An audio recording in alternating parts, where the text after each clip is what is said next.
자, 오늘 계시록 강의는 일곱 대접 재앙의 마지막 순서를 다뤄드리도록 하겠습니다. 일곱 번째 대접 재앙이고요. 보니까 엔타임 강의가 작년이 아니죠. 재작년 10월 달부터 시작됐는데 지금 몇 개월 했네요. 한 18, 9개월 한 것 같아요. 얼마 안 남았습니다. 한 80% 그 정도를 한 것 같아요. 뭐 제가 또 마음이 또 동하면은 더 오래 할 수도 있는데 일단 제가 생각하는 것은 80% 정도는 한 것 같아요. 그래서 2년 안으로 끝날 것 같습니다. 빨리 끝나길 바라시나 본데요. 이거 끝나고 레이기를 준비할 겁니다. 그래서 제가 처음에는 큐티 순서에 맞춰서 그냥 그 진도를 거기에 맞춰서 하다 보니까 진도 나가야 되는 그런 부담감 때문에 자세히를 못했어요. 그냥 그런데 이번에 요한계시록 이렇게 하면서 그걸 내려놨습니다. 그래서 그냥 큐티랑 같이 안 하고요. 그냥 엇박자 날에도 이렇게 따르게 할 거예요. 그래서 좀 자세히, 어차피 할 거 자세히. 지난번에 큐티랑 하는 것들은 자세히 못했거든요. 물론 여러분 보기엔 자세히지만은 더 자세히 그렇게 할 겁니다. 그래서 이번에 이제 계시록은 챕터가 22장밖에 안 되지만은 다른 내용이 워낙에 많다 보니까 이게 좀 2년 정도 시간이 소요될 거고요. 레이기는 제가 아직 시작도 안 했지만은 그것도 꽤 오래 할 수 있을 것 같아요. 그래서 앞으로는 좀 자세히 하도록 하겠습니다. 제가 이번에 한 번 안 다루면은 언제 하려는지 모르죠. 그래서 그렇게 하도록 하겠습니다. 자, 오늘 93번째 계시록 강의입니다. 일곱 번째 대접 재앙, 계시록 16장 17절부터 21절 본문을 가지고 다뤄드리도록 하겠습니다. 자, 이제 드디어 마지막 일곱 번째 대접이 부어지고 이 재앙을 끝으로 모든 심판이 마무리됩니다. 그래서 16장 17절에 보니까 일곱째 천사가 그 대접을 공중에 쏟음에 큰 음성이 성전에서 보좌로부터 나서 이르되 되었다. 영어로 it is done. 그렇게 음성이 들립니다. 그래서 일곱 번째 대접이 부어진 다음에 하늘의 음성은 이제 다 끝났다. 이제 모든 것이 마무리했다라는 말을 합니다. 그래서 일곱 번째 대접 재앙은요, 세 가지 성격으로 여러분에게 소개시켜 드릴 수가 있습니다. 첫 번째는요, 지금까지 진행된 모든 심판을 완성하는 성격을 갖고 있어요. 그러니까 일곱 번째 대접이 부어질 때 지금까지 진행된 대접 심판이 이제는 이걸로 완성이 되었다는 그런 성격을 갖고 있습니다. 이 재앙을 마지막으로 심판은 종결되고 동시에 이 세상의 역사도 마침표를 찍게 된다는 것입니다. 그런 의미에서 이제 다 되었다라는 이야기를 한 겁니다. 그래서 세 번역과 현대어로 읽어보면은요, 의미가 조금 더 다가옵니다. 일곱째 천사가 그 대접을 공중에 쏟으니 성전에서 보좌로부터 다 되었다는 그 음성이 울려나왔습니다. 이번에는 현대어 성경이에요. 일곱째 천사가 대접을 든 것을 공중에 쏟았습니다. 그러자 이제 다 끝났다는 음성이 하늘의 성전 보좌로부터 들려왔습니다. 자, 보시면은 번역에 따라서 점점 명확하게 설명을 하고 있죠. 그래서 맨 끝에 현대에 보니까 일곱째 천사가 대접에 든 것을 공중에 쏟았습니다. 그러자 이제 다 끝났다 하는 음성이 어디로부터요? 하늘의 성전 보좌로부터, 하늘에 있는 성전의 보좌로부터 이제 다 끝났다라는 음성이 들려왔다고 이야기를 하고 있습니다. 그래서 이 일곱 번째 대접 심판이 내려질 때는 이젠 더 이상 하나님이 더 이상 인내 안 하겠다. 이제 참는 건 여기까지다.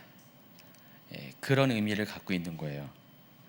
그래서 일곱 번째 대접 심판 전까지는요, 아직 회개할 기회가 있었어요. 아직 하나님이 기다리셨어요. 그러나 이때 이후로부터는 더 이상 회개할 기회가 없습니다. 남은 거는 오직 심판이고 멸망밖에 남지 않았다는 것입니다. 제가 누누이 이야기하지만은 7년 환란을 바라보는 입장에 따라서 여러 가지 하나님의 마음에 대한 생각들이 많이 달라요. 또 한단전 휴거서를 주장하신 분들은 7년 환란 동안은 이제는 다시 회개하고 구원받을 기회가 없다라고 이야기합니다. 단지 유대인들에게만 기회가 주어진다라는 식으로 이야기해요.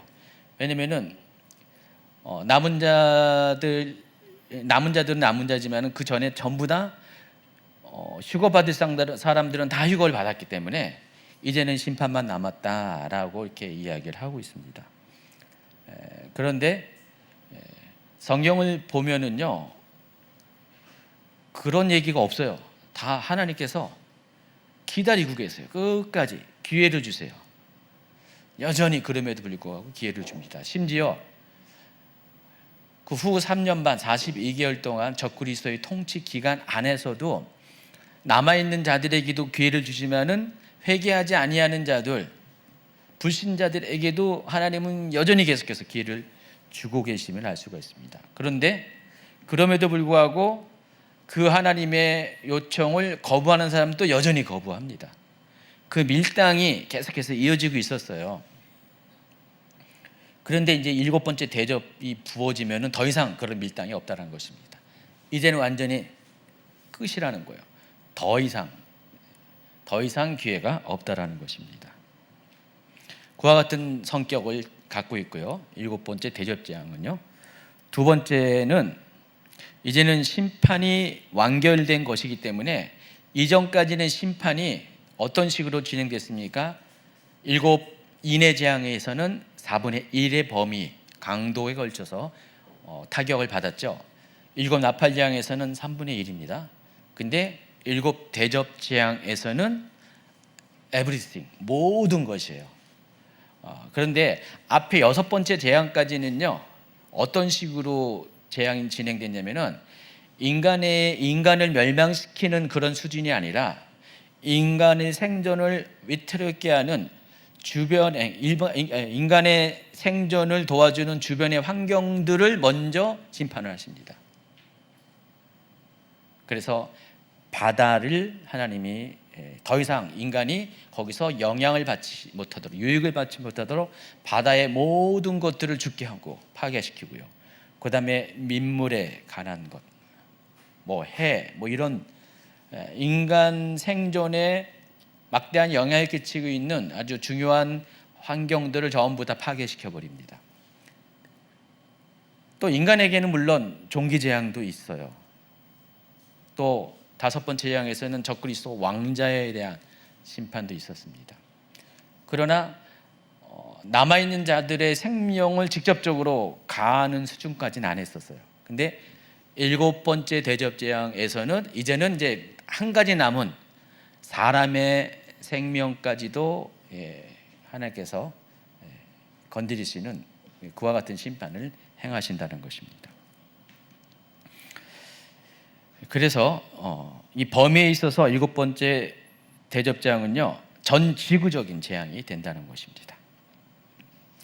유사일에 가장 큰 지진이 일어나고요, 또 우박 재앙이 또 임하게 됩니다. 그래서 큰 지진으로 인해서 땅의 구조 자체가 흔들리고, 또 여기 문자적인 표현에 의하면은 섬들과 산악이 다 간데 없이 사라져 버리는, 지표면에 아주 큰 대격동이 생깁니다. 지구의 역사 가운데 지표면의 대격동은 성경의 기준에 의하면, 성경의 기록에 의하면은 노아 시대 때 한번 그랬죠. 노아의 시대 때 큰 홍수가 나가지고 지표가 완전히 바뀌어 버리잖아요. 옛날에 바다였던 것이 산이 되고요, 산이 있던 것이 바다가 되고 완전히 지표가 뒤바뀌는 그와 같은 일이 있습니다. 창세기 10장으로 가면은요, 벨렉 시대에 어떤 일이 있었냐면은 대륙이 나눠지는 그런 현상도 있습니다. 물론 이와 같은 것들은 그 창조과학의 관점에서 이와 같은 주장을 합니다. 뭐 일반 과학자들은 이 부분을 그렇게 보지 않죠. 대륙 이동설이 그 시기에 있는 것이 아니라 아주 오래전 수십억 년 전에 뭐 이런 식으로 이야기를 하죠. 그런데 성경 기록을 잘 살펴보면은 그와 같은 격변의 시기가 있었다는 것들을 알 수가 있어요. 그러니까 노아의 시대에 한 번 있었고요, 또 벨렉 시대에 한 번 있었습니다. 그리고 이제 마지막 이 엔타임 시대, 계시록 시대에 가서 한 번 더 이와 같은 지각이 변화되는 그런 사건들이 벌어지게 됩니다. 자, 16장 18, 19, 20절. 번개와 음성들과 우레소리가 있고 또 큰 지진이 있어 얼마나 큰지 사람이 땅에 있어 온 이래로 이같이 큰 지진이 없었더라. 큰 성이 세 갈래로 갈라지고 만국의 성들도 무너지니 큰 성 바벨론이 하나님 앞에 기억하신 바 되어 그의 맹렬한 진노의 포도주잔을 받으매 각 섬도 없어지고 산악도 간데 없더라. 자, 세 번째 성격은요, 정치, 종교, 경제 시스템 등 인간 문명이 붕괴가 되는 그와 같은 재앙이라는 것입니다. 19절에 언급한 큰 성 바벨론이죠. 여기 큰 성이 바벨론이에요. 그리고 또 만국의 성들, 이런 식으로 표현된 이 왕국들, 나라들, 도시들이 다 무너지게 됐다고 했습니다. 그래서 여기서 특히 큰 성 바벨론은 어느 특정 도시에 한정되는 게 아니라, 그러니까 문자적으로 바벨론이라는 도시가 이때 무너진다는 그 뜻이 아니라, 이것은 어떤 상징적인 표현이죠. 큰 성 바벨론이 의미하는 게 뭔지 아시죠? 자, 이 큰 성 바벨론은 18장에서 다시 한번 구체적으로 소개해요. 그래서 18장은 이 부분에 대한 삽입장입니다. 이 부분을 구체적으로 설명하는 삽입장이 18장인데, 그 큰 성 바벨론은 결국 어떤 것을 가리킵니까? 적그리스도 왕국을 가리켜요. 세계 단일 정부를 가리킵니다. 하나님께서 그 큰 성, 세계 단일 정부, 적그리스도 왕국을 심판하시겠다라는 것이 19절의 이야기입니다. 적그리스도의 왕국에 대한 심판은 이미 다섯 번째 대접이 부어질 때 1차적으로 실행이 되었습니다. 다섯 번째 천사가 그 대접을 짐승의 왕자에 쏟으니 하면서 그 나라가 어두워지고 사람들에게 고통이 찾아왔다. 그 얘기가 16장 10절, 11절에 나와 있어요. 그래서 이미 한번 적그리스도 왕국의 정부, 거버먼트에 대해서 심판이 있었어요. 근데 이번에는 그 정부 핵심 그 코어에 있는 그 부분만 하는 것이 아니라 적그리스도 왕국 전체를 향한 그와 같은 심판이 있게 된다는 것입니다. 다섯 번째 대접장에서는 정부에 관한 거였어요. 근데 이 일곱 번째 대접장에서는 적그리스도 왕국 전체에 대한 심판이 있게 된다는 것입니다. 그리고 그 목표는 완전한 멸망을 향해 간다는 것입니다. 자, 그런데 17절은요, 일곱 번째 대접이 부어지자 되었다라는 큰 음성이 성전 보좌로부터 나왔다고 했는데, 자, 성전 보좌로부터 나오는 큰 음성은 과연 누구의 음성이고, 또 되었다라는 선언은 어떤 의미가 있는가에 대해서 좀 살펴보도록 하겠습니다. 결론적으로 이 음성은요, 천사의 음성도 다른 누구의 음성도 아니라 하나님의 음성입니다. 왜냐하면 계시록에서 성전과 보좌가 언급될 때는요, 그 중심에는 하나님의 임재가 있어요. 자, 보시면은요, 계시록 11장 19절을 한번 읽어볼까요? 이에 하늘에 있는 하나님의 성전이 열리니 성전 안에 하나님의 언약궤가 보이며 또 번개와 음성들과 우레와 지진과 큰 우박이 있더라. 여기 보면 하나님의 언약궤가 성전 안에서 보인다 그랬습니다.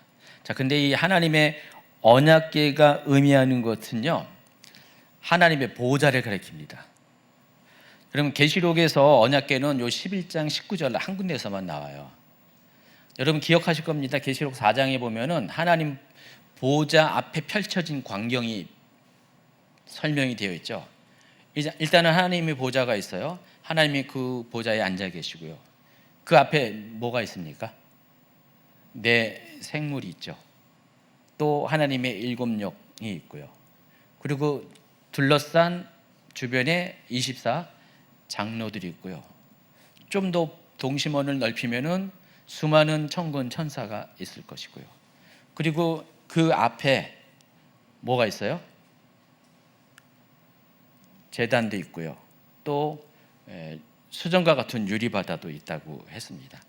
자, 그게 계시록 4장에 있는 보좌 앞에, 하나님 보좌 앞에 있는 광경입니다. 근데 거기에는 언약궤가 등장하지 않아요. 그리고 계시록 전체를 다 따져봐도 11장 19절 외에는 언약궤라는 표현이 전혀 나와 있지 않습니다. 근데 성전의 언약궤라 그랬어요. 하나님이 계신 곳이 성전이잖아요. 여러분 잘 아시겠지만은 이 땅의 모든 것들은 하늘에 있는 것의 그림자예요. 모형이에요. 그러니까 하나님은 하늘에 있는 실체를 가지고 이 땅에 있는 것들을 만들려고 하셨어요. 그 대표적인 것이 성막입니다. 그러니까 성막의 구조가 갖고 있는 모든 의미는 하나님, 하늘에 있는 하나님 보좌에 있는 것들을 모형 삼아서 그림자로 다 가져온 겁니다. 그래서 성막을 만들 때 하나님께서 모세한테 네가 알아서 잘 이렇게 회의를 해가지고 작전을 짜가지고 설계를 해가지고 딱 하라는 게 아니라 하나님이 아예 청사진을 다 내려버렸어요. 그러니까 모세가 한 것은 실행하는 것, 준행한 것뿐이지 모든 설계도는 하나님이 다 보내주셨습니다. 성전도 마찬가지고요. 그래서 성막과 성전의 특징은 다 하나님께서 성사진을 다 설계도를 내려보냈고 그 성막을 지은 자나 성전을 지은 자나 다 똑같이 그냥 설계대로 한 거예요. 자, 그렇다면은 그 하나님의 설계도가 어디서 갑자기 튀어나온 게 아니라 다 어떻게 했다고요? 하늘의 보좌에 있는 것을 가지고 만드셨다는 것입니다. 자, 출애굽기 20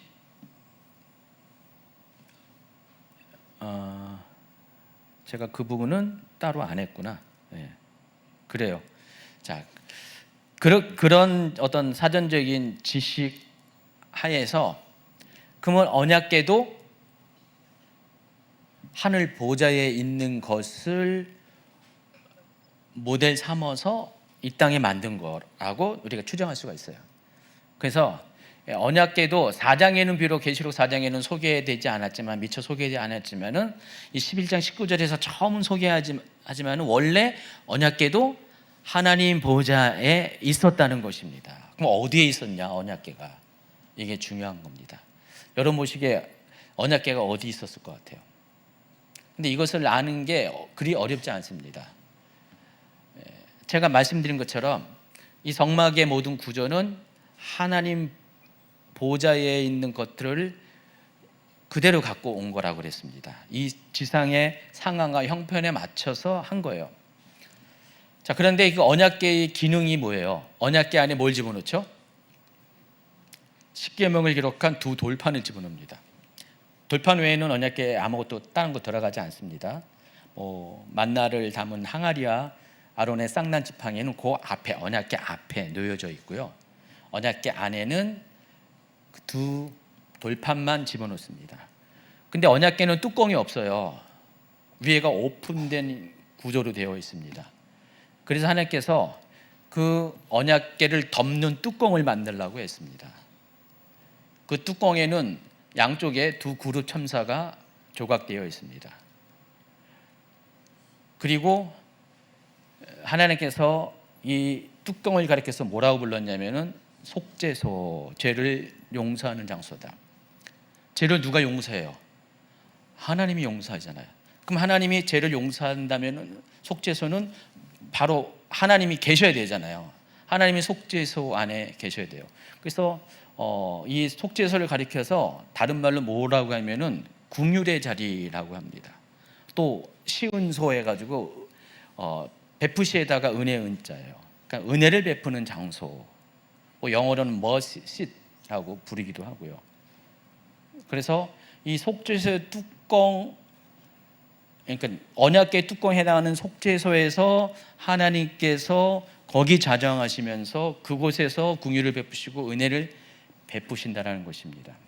그래서 제가 그래서 예전에 뭐 여러 뭐 강의나 설교 가운데에서 이 언약궤와 속죄소의 이 관계를 설명할 때 어떻게 설명했습니까? 이 언약궤는 뭘 예표한다고요? 율법을 예표해요. 그리고 이 속죄소는 하나님의 긍휼을 예표합니다. 그래서 원래는 우리는 하나님의 율법대로 판단받고 율법에 정한 대로 우리의 삶의 모든 행위들이 하나님 앞에 심판을 받게 되어 있지만은 하나님께서 그 율법을 하나님의 긍휼로 덮어버린다고 그랬습니다. 그래서 만약에 이 속죄소가 없으면은 언약궤만 있으면 우리는 어느 누구도 하나님 앞에 구원받을 자가 없어요. 율법의 기준 위에면 완벽한 사람이 아무도 없거든요. 그렇게 할 수가 없거든요. 그래서 하나님께서 이 속죄소를 그것을 덮게 함으로 인하여서 율법을 덮으시고 그러니까 긍휼로서 율법을 덮으시는 그런 것을 행하신다고 그랬습니다. 그래서 언약궤 뚜껑인 속죄소가 하나님이 좌정하시는 보좌라는 것입니다. 출애굽기 25장 17절부터 22절까지 쭉 읽어주시기 바랍니다. 순금으로 속죄소를 만들 때 길이는 2규빗 반, 너비는 1규빗 반이 되게 하고 금으로 그룹 둘을 속죄소 두 끝에 쳐서 만들 때 한 그룹은 이 끝에 또 한 그룹은 저 끝에 곧 속죄소 두 끝에 속죄소와 한 덩이로 연결할지며 그룹들은 그 날개를 높이 펴서 그 날개로 속죄소를 덮으며 그 얼굴을 서로 대하여 속죄소를 향하게 하고 속죄소를 궤 위에 얹고 내가 내게 줄 증거판을 궤 속에 넣으라. 거기서 내가 너와 만나고 속죄소 위 곧 증거궤 위에 있는 두 그룹 사이에서 내가 이스라엘 자손을 위하여 내게 명령할 모든 일을 내게 이르리라. 21절과 22절이 상당히 중요한 메시지가 있는 구절입니다.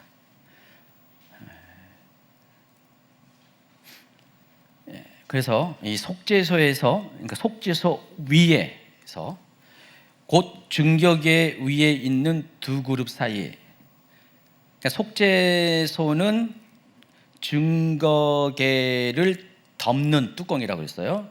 근데 속죄소에는 뭐가 있다고 그랬어요? 두 그룹이 있어요.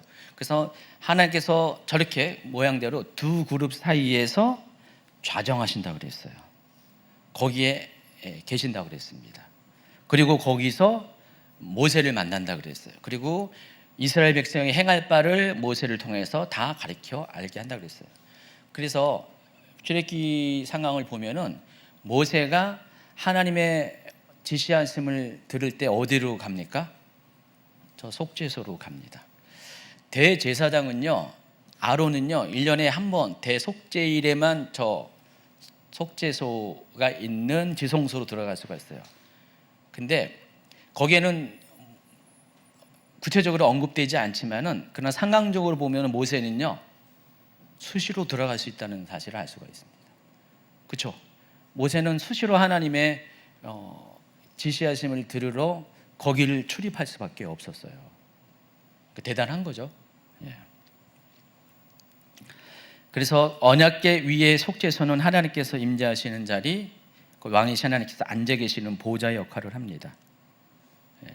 그런데 이 언약궤와 속죄소 역시 하늘 보좌에 있는 실체를 가지고 만드는 것이기 때문에, 자 그러면은 하나님이 앉으신 보좌가 결과적으로는 바로 이 속죄소라는 사실을 알 수가 있어요. 그리고 속죄소 밑에 언약궤가 있는 거예요. 지금 계시록에는 속죄소를 포함한 언약궤를 한 세트로 표현을 할 뿐이지, 우리가 보여지는 이 그림에 있는 것처럼 이게 세분하면은 언약궤와 속죄소인데 계시록에서는 이것을 구분하지 않고 그냥 언약궤라는 한 단어 안에 이 모든 세트를 통일해서 지금 부르고 있는 거예요. 그러면 하나님은 지금 이 지상에 있는 성막 안에 지성소에 있는 언약궤와 속죄소가 일체를 이루는 그 세트 위에 앉아 계시듯이 하늘 보좌에도 똑같이 하나님이 앉아 계시는 그 보좌가 뭐라고요? 여기서 지금 소개하는 하늘 성전에 있는 바로 언약궤, 이 언약궤가 결국 하나님의 보좌가 된다는 것입니다. 이해하시겠어요? 예. 근데 계시록 4장에서는 미처 그것이 소개가 되지 않았습니다. 구체적으로 소개가 되지 않았습니다. 그냥 보좌라고 이야기했는데 실제 보좌의 실체는 언약궤라는 사실을 아시기 바랍니다. 하늘에 있는 언약궤를 말하는 것입니다.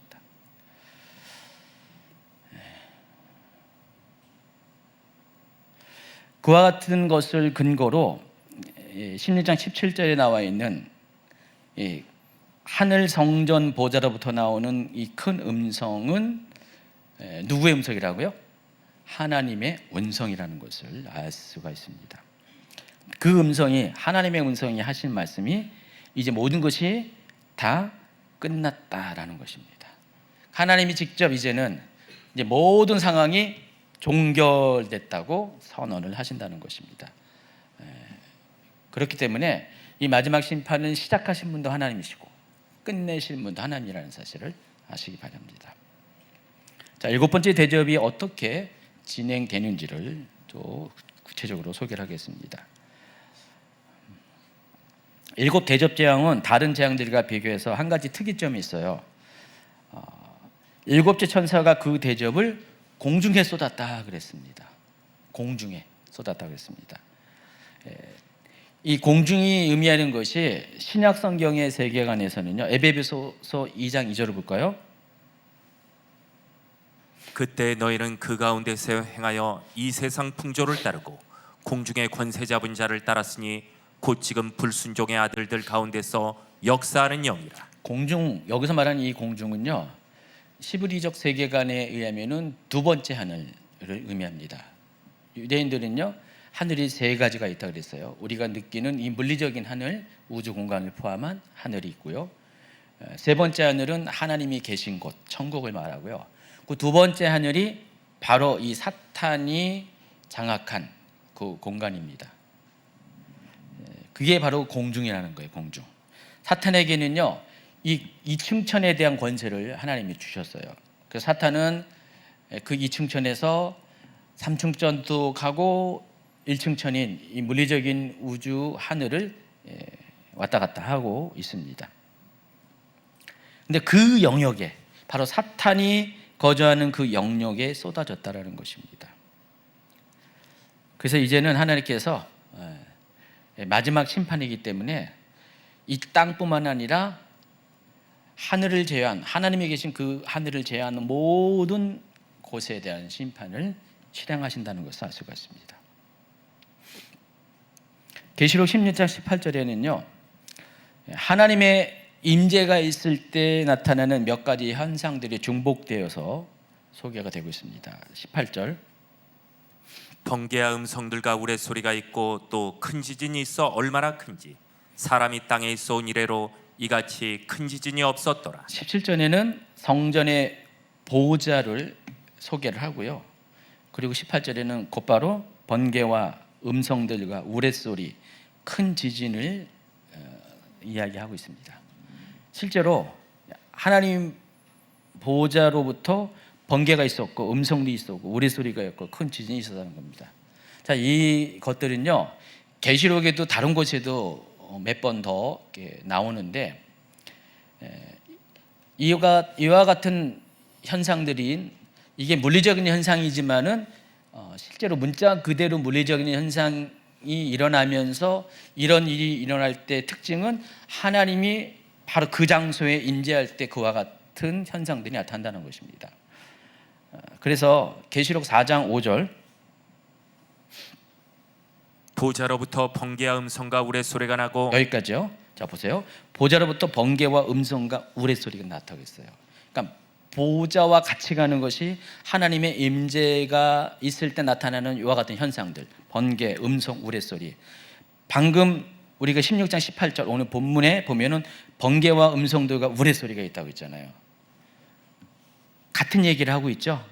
보좌로부터 번개와 음성과 우레소리가. 그러니까 하나님이 지금 임재하시는 증거가 번개와 음성과 우레소리라는 것입니다. 이 번개와 음성과 우레소리가 들리면 하나님이 여기 계시는구나, 이걸 알 수가 있습니다. 여러분, 출애굽기에 보면 하나님께서 시내산에 임할 때도요 똑같은 현상이 있었습니다. 그래서 그것이 너무 두려워가지고 사람들이 다가서지 못했어요. 그런데 시내산에서는 또 구름이, 빽빽한 구름이 또 사람들이 하나님을 보지 못하도록 가리운 추가적인 현상도 있었습니다. 또 계시록 8장 5절에도요 하나님의 임재가 있을 때 일어나는 현상을 이렇게 소개합니다. 천사가 향로를 가지고 제단에 불을 담아다가 땅에 쏟음에 우레야 음성과 번개와 지진이 나더라. 지금 8절에 있는 내용을 똑같이 반복적으로 하고 있어요. 순서만 약간 바뀐 거죠. 우레, 음성, 번개, 지진이 있었어요. 그러니까 지금 천사가 일곱째 인이 떼어지고 일곱 나팔이 불리기 전에 하나님 제단에 있는 불을 가지고 땅에 쏟을 때 하나님께서 직접 그것에 관여한다는 의미로 하나님의 임재의 현상인 이 네 가지를 나타내 보여줬다는 것입니다. 그리고 마지막 일곱 번째 나팔이 울리고 그리스도의 공중강림이 있을 때 그 상황 가운데 11장 19절에 보니까 하늘에 있는 하나님의 성전이 열리면서 성전 안에 하나님의 언약궤가 보이고 번개와 음성들과 우레와 지진과 큰 우박이 있게 됩니다. 이처럼 하나님이 직접 개입하실 때 나타나는 현상들이 계시록에는 이렇게 몇 군데 소개되고 있어요. 자, 그리고 잘 보시면 알겠지만 이것은 아주 마지막 때에 진행이 될 때 아주 중요한 전환점이 되는 사건이 벌어질 때마다 하나님께서 직접적으로 개입한다는 사실을 알 수가 있습니다. 하나님 보좌의 강경에서 처음으로 이 현상이 나타났고, 두 번째 일곱 나팔이 불려지기 전에 한 번 또 그랬고요. 그리고 이번에는 일곱 번째 나팔이 울리고 나서 그리스도의 공중강림이 있을 때 또 한 번 그렇게 했습니다. 그리고 이번에 일곱 번째 대접 재앙이 실행될 때 네 번째로 보시면 굉장히 중요한 사건마다 이와 같은 일들이 벌어지고 있다는 사실을 알 수가 있습니다. 그러니까 세 종류의 일곱 재앙들이 끝날 때마다 한 번씩 하나님의 임재가 이렇게 강력하게 나타나고 있다는 것을 알 수가 있습니다. 그러니까 그만큼 이게 아주 하나님의 입장에서 중요한 사건이라는 것을 알 수가 있어요. 근데 오늘 우리가 다루는 일곱 번째 대접이 부어질 때 아까 소개한 번개와 음성들과 우레소리 말고 두 가지가 더 추가가 돼요. 큰 지진하고 좀 이따가 우박을 소개합니다. 자, 그러면은 이 다섯 가지가 맥시멈이에요. 하나님의 계시록에서 하나님의 임재가 있을 때 어떤 거는 세 가지, 어떤 거는 네 가지 현상만 나타나는데 다섯 가지가 최고의 맥시멈이라는 거예요. 근데 그 맥시멈의 현상이 11장 19절에 한 번 있었고, 그리고 여기 16장 일곱 번째 대접이 부어질 때 또 한 번에 다섯 가지 모두가 나타나는 현상이 여기 벌어지게 된다는 것입니다. 그래서 세 개일 때와 네 개일 때와 다섯 개일 때는 의미가 다른 거죠. 이해하시겠죠? 네. 그래서 큰 지진은요 하나님의 임재 현상이죠. 근데 동시에 이 일곱 번째 대접 재앙에서는요 실제적인 재앙으로도 나타납니다. 그러니까 지진이 일어날 때 하나님이 나 등장했어라고 자신의 등장을 알리는 표시인과 동시에 일곱 번째 대접 재앙에서는요 실제로 이 세상을 강타하는 실제 재앙이기도 한다는 것입니다. 그래서 큰 지진을 인해서 전 지구적인 격변이 일어납니다. 자, 19, 20절 보니까 큰 성이 세 갈래로 갈라지고 만국의 성들도 무너지니 큰 성 바벨론이 하나님 앞에 기억하신 바 되어 그의 맹렬한 진노의 포도주잔을 받음에 각 섬도 없어지고 산악도 간데 없더라 그랬습니다. 자, 그림에 보시면은요, 자, 이와 같은 모습이요. 다 표현이 안 됐겠죠. 뭐 이와 같은 일이 이때 이렇게 생길 것이다. 23번도 이렇게 보시면은 뭐 23번은 약하네 조금. 뭐 재앙이 있다 말다 한 것 같고, 참 이거보다 더 심할 것 같아요. 이와 같은 일이 7번째 대접 재앙이 부어질 때 큰 지진이 일어나면서 이와 같은 일들이 생긴다는 것입니다. 그러면 과연 어느 정도의 큰 지진일까요? 여러분, 유사 이래 인류가 지진 관측을 한 이래 가장 강력한 지진이 9.5였어요. 9.5. 어디서 일어나냐면 칠레에서 일어나서 칠레 대지진이 있었는데 1960년에 일어난 사건입니다. 지난번에 일본에서 일어난 지진이 9까지는 안 됐죠? 9 됐나요? 예. 이걸 이제 리터 규모라고 부르는데 1단계가 이렇게 올라갈 때마다 8에서 9로 가면은 규모가 어떻게 변하냐면은 32배래요. 32배인데 제가 그래서 이 산과 섬이 사라질 정도로 강력한 지진이 발생할 때 과연 리터 규모 몇 정도의 지진이 일어나면 이런 일이 생길까라는 것을 제가 분석한 게 아니라 조사를 해봤어요. 인터넷에서 조사를 해봤더니 11.5 정도로 예측을 해요. 근데 11.5는요 한 번도 인류가 경험하지 못한 거예요. 그러니까 9.5까지만 경험을 했어요.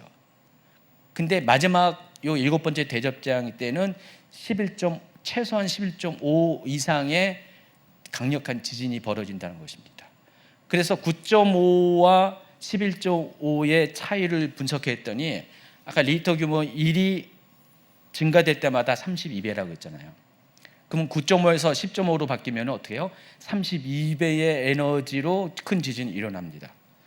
그러면 그거에 또 32배 계산을 해봐요. 32 곱하기 32. 그래서 계산된 게 1024배. 그러니까 지구상에 있었던 인류 역사상 가장 큰 지진이, 물론 그 전에도 더 큰 지진이 있었겠지 옛날에. 근데 조사만 안 된 거겠죠.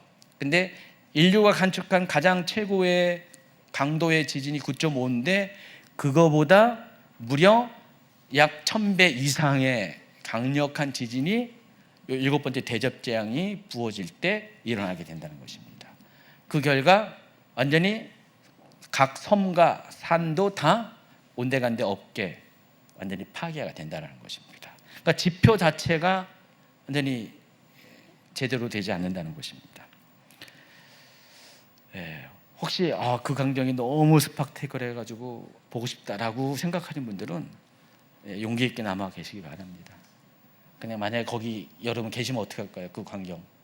제가 예전에 2012라는 그 종말 영화 있었어요. 그때 한참 뭐 종말론이 아주 뭐 전 세계는 몰라도 한국은 좀 심각하게 교회 안에 성도들에게 많이 퍼지고 있는 그 당시였는데 때마침 그 영화가 상영을 했어요. 근데 그 영화를 보니까 정말 대단합니다. 그 이후에 제가 그런 영화가 있으면은 자주 찾아봐요. 그게 뭐더라? 그 캘리포니아 지진을 전제로 해가지고 만든 영화가 있어요. 뭐라고 부르는데 그 근육질 여기 미국 영화 배우 있죠. 아니요, 뭐 안해주 솔즈만 근육질 말고 무슨 존슨? 남태평양 출신 분이 있잖아요. 한번 그거 제가 한번 검색해서요. 또 정보를 줘야죠. 그 영화를 한번 봐요. 영화에 보면은요, 진짜 거기는 2012보다 훨씬 더 사실적으로 이 캘리포니아 지역에 거기도 지진대가 있고요. 그게 이제 지진이 일어날 때 광경을 아주 막 이렇게 더 후에 만드는 영화라서 컴퓨터 그래픽이 더 발달된 시대에 만들어서 아주 사실적으로 잘 표현하고 있어요. 땅이 갈라지고 있는데 와, 한번 보세요. 최명 선생님 이따가 가서 저한테 꼭 그거 찾아서 공유해 주라고 알려주세요. 한번 보세요. 그런 영화들은 좀 여러분이 보실 필요가 있어요. 우리가 그냥 말로 하면은 뭐 그러느니 하는데 실제로 영화로 딱 보면은 화면을 보면은 예측이 되거든요. 예, 맞아. 그 사람이 나온 있어요. 드웨인 존슨이라고요. 예. 그분이 이제 주연한 영화 있어요. 캘리포니아 지진과 관련된. 그와 같은 규모의 지진이 일어나게 된다는 것입니다. 지금까지 인류가 경험하지 못한 이론적으로 있을 수 없는 지진이 마지막 7 대접이 부어질 때 일어나게 된다는 것입니다. 그리고 아까 설명한 것처럼 이 큰 성 바벨론은 문자 그대로 바벨론 성이 아니라 특정 도시가 아니라 마지막 때에 등장하는 세계 단일 정부, 곧 적그리스도의 왕국을 가리키는데 바로 그 왕국을 타겟으로 이와 같은 일이 벌어진다는 것입니다. 큰 성 바벨론과 망구의 성들이 무너진 이유에 대해서 하나님 앞에 기억하신 바 되어 그의 맹렬한 진노의 포도주 잔을 받았기 때문이다라고 19절의 후반부에 나와 있죠. 근데 이 큰 성 바벨론의 심판에 대해서 구체적으로 설명하는 18장으로 가면은요, 18절 3절에 보니까 그 음행의 진노의 포도주로 말미암아 만국이 무너졌다라는 표현을 해요. 그러면은 이 적그리스도의 왕국 세계 단일 정부가 심판을 받아서 무너질 수밖에 없는 이유는 뭐예요? 음행이라는 것을 알 수가 있습니다. 하나님 앞에서의 음행. 여러분이 하나님 앞에서의 음행은 뭘까요? 어떤 육체적인 음행만을 가리키는가요? 이것은 하나님이 아닌 다른 것을 섬기는 것. 음행이라는 게 뭐죠? 원래 부부 관계, 사랑하는 사이의 관계를 배신하고 다른 파트너랑 그런 어떤 육적인 결합을 하는 게 음행이잖아요.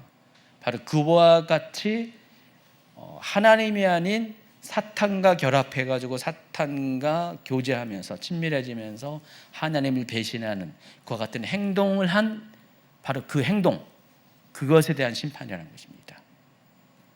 그래서 이 마지막 7년 환란 기간에는 바로 적그리스도를 하나님으로 사람들이 섬겼잖아요. 또 적그리스도를 파송한 이 사탄을 또 하나님으로 섬기는 그와 같은 그 행위 때문에 하나님께서 이와 같은 심판을 행한다는 것을 말씀하고 있습니다.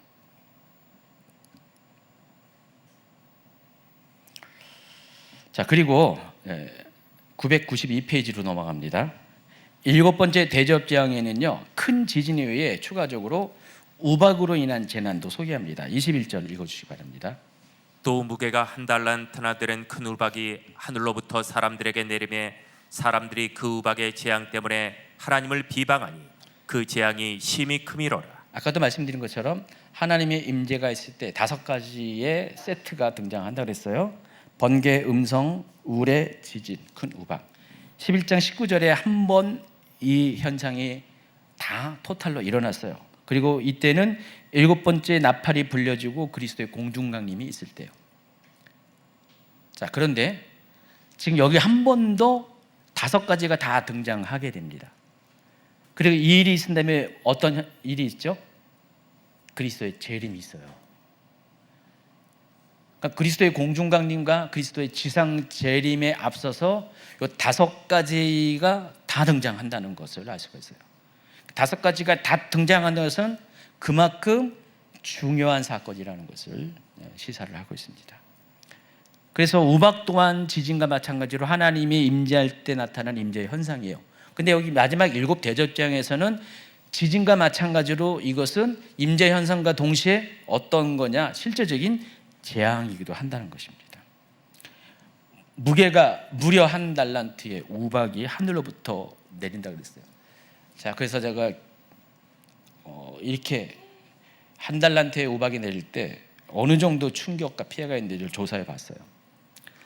무게 한 달란트는요, 뭐 히브리 측정법하고 뭐 바벨론 구약과 신약에 따라 좀 다른데, 일반적으로는 우리가 기억하는 한 달란트는 34kg예요.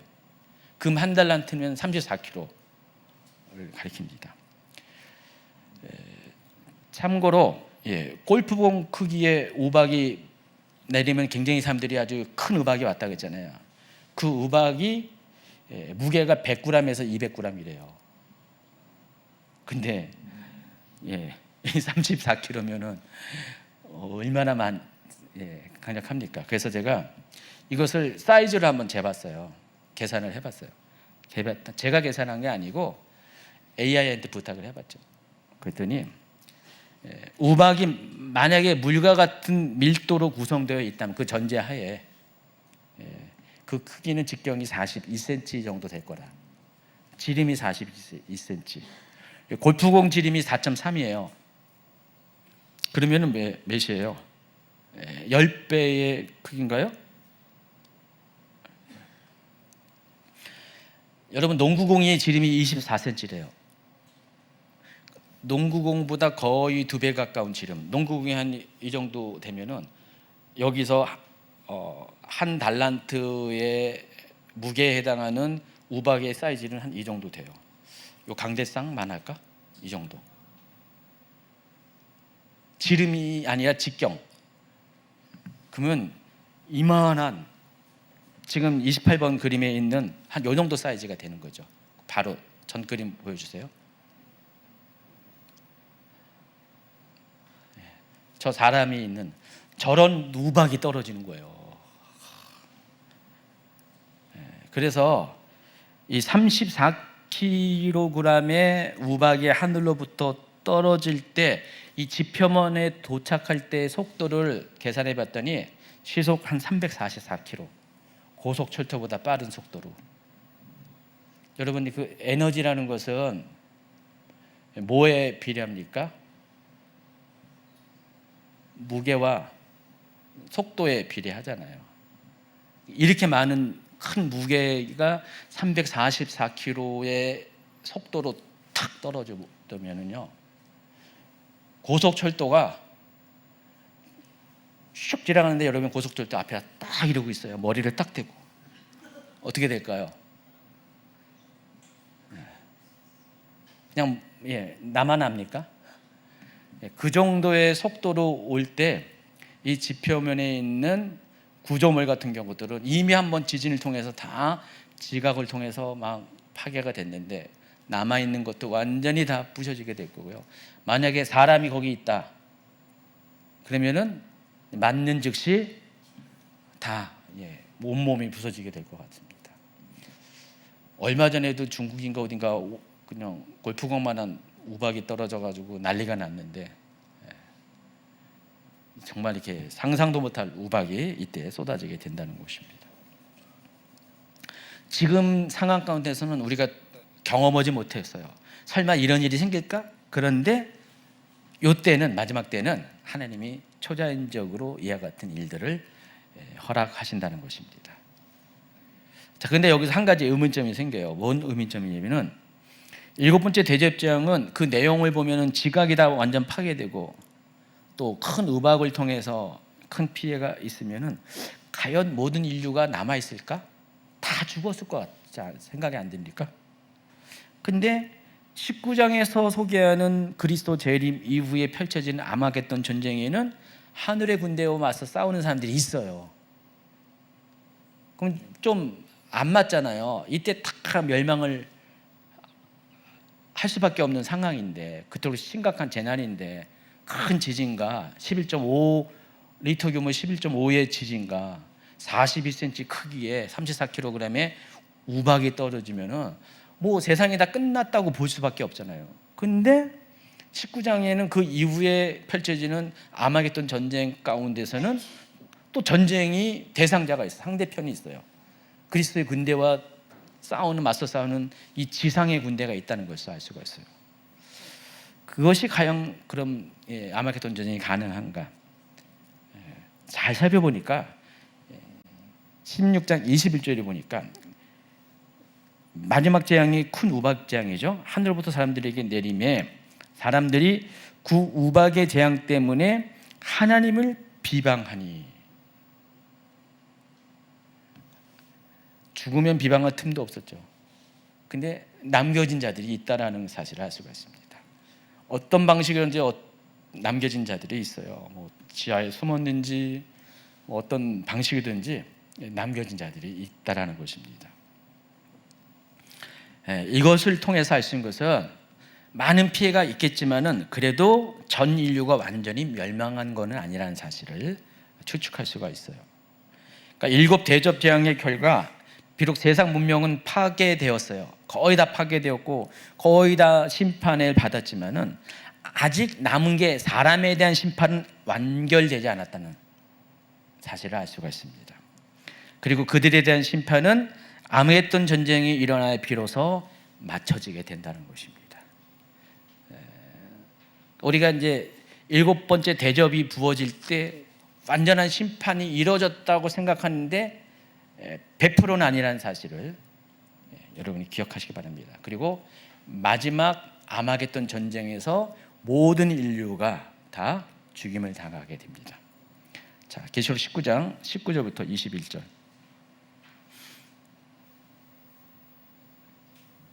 또 내가 봄에 그 짐승과 땅의 임금들과 그들의 군대들이 모여 그 말 탄 자와 그의 군대와 더불어 전쟁을 일으키다가 짐승이 잡히고 그 앞에서 표적을 행하던 거짓 선지자도 함께 잡혔으니 이른 짐승의 표를 받고 그의 우상에게 경배하던 자들을 표적으로 미혹하던 자라.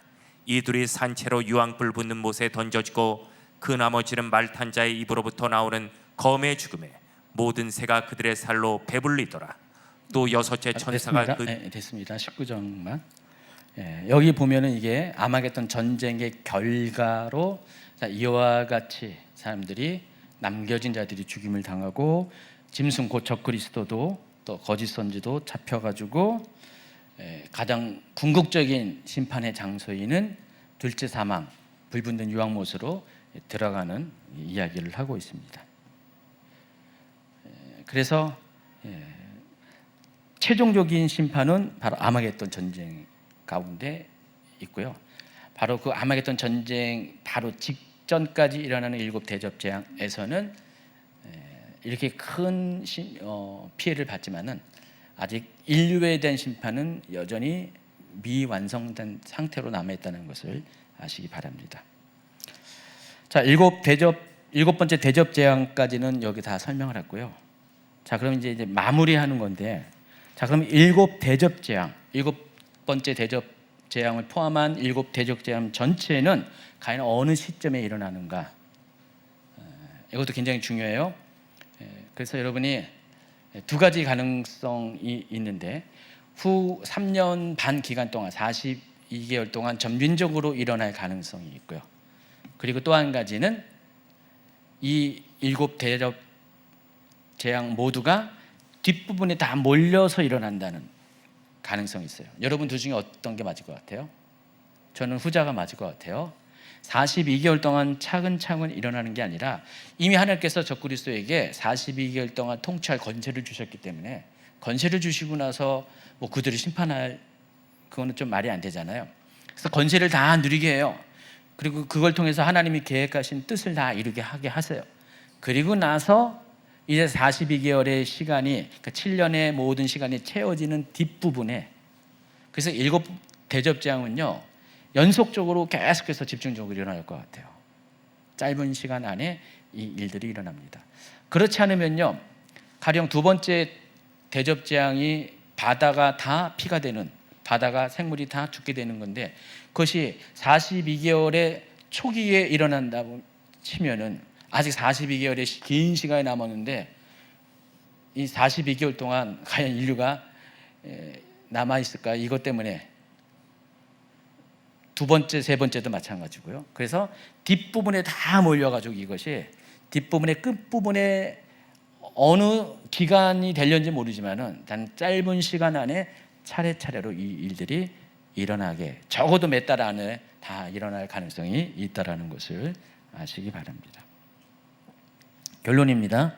마지막 7 대접장은 계시록 16장 1절에서 표현대로 하나님의 진노를 쏟아버리는 돌이킬 수 없는 심판의 모습입니다. 자, 그런데 하나님의 뜻은요, 제가 거듭 얘기하지만 심판이 아닙니다. 하나님은 그럼에도 불구하고 우리가 회개하고 돌이키길 원하는데, 근데 그럼에도 불구하고 사람들은 끝까지 하나님을 비방합니다. 19장 9절에도요, 사람들이 크게 태움에 태워진지라 이 재앙들을 행하는 권세를 가지신 하나님의 이름을 비방하며 또 회개하지 아니하고 주께 영광을 돌리지 아니하더라. 또 5째 천사가 대접을 짐승의 왕자에 쏟으니 그 나라가 곧 어두워지며 사람들이 아파서 자기 혀를 깨물고 아픈 것과 종기로 말미암아 하늘의 하나님을 비방하고 그들의 행위를 회개하지 아니하더라. 그리고 이 마지막 7번째 재앙의 끝에 큰 우박이 부어질 때도 사람들이 그 우박의 재앙 때문에 하나님을 비방했다. 그럼 전부 다 비방이 공통된 사람들의 반응이라는 것을 알 수가 있습니다. 그래서 사람들은 하나님이 주신 기회를 스스로가 갖지 못하고 오히려 하나님의 심판을 초래하는 반응들을 해서 하나님이 행하신 모든 이 심판의 정당성을 그들 스스로가 부여합니다. 그래서 하나님은요, 세상을 심판하실 때 이렇게 모든 것들이 완전한 악에 치달을 때, 더 이상 뒤로 물러날 일이 없을 때 하나님은 그때 심판하십니다. 노아의 심판도 그랬고요, 그리고 소돔과 고모라의 심판도 그랬어요. 그래서 예수님도 마태복음 24장에 마지막 때의 심판에 대해서 이야기할 때 그 비유들을 가지고 그때를, 그 모습을 기억하면서 마지막 심판도 그와 같을 것이다 라고 하는 겁니다. 근데 거기에는 그 현상도 포함하지만 사람들의 반응도 그와 같을 것이다 라는 것들을 이야기하시는 것이에요. 그리고 이 악이 완전히 드러나고 하나님의 심판이 더 이상 지체될 수 없고 실행되는 그때 마침내 예수님께서 심판주로 재림을 하시게 됩니다. 이것이 엔타임을 향한 하나님의 뜻과 계획이라는 사실을 아시기 바랍니다.